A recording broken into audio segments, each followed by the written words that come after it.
This is from a book called The Music Laid Her Songs in Language, and it's the first poem. It's called Green with an Aura.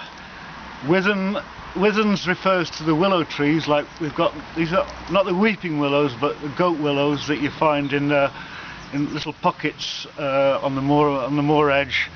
And the willows, the withens are also sallows or Salix caprea, the goat willow. But a couple of other references in it. There's Folly Field. Folly Field is up behind me. There's heather moor, and on that heather moor there's a square field, which is called Folly Field. Obviously, somebody had the idea of cultivating it, which was complete folly.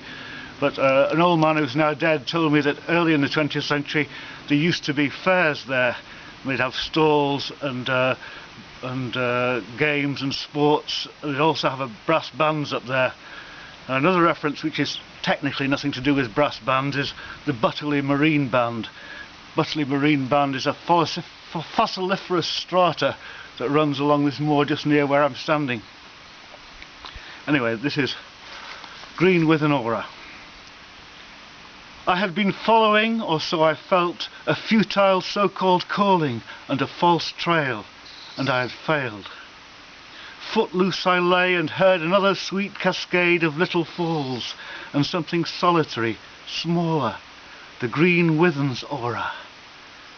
There's an air to the wild upland willows, halo to the sallows, hello there, young green yellow willow warbler, footles through light leaves, an odd fluff-suited coloured call, subtle the way it's fluted this June.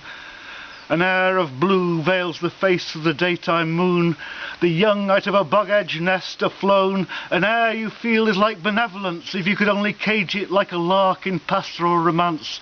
A waving air, a one-year wand of one fond fairy's salix frond, formed out of somnolence in woodland dress.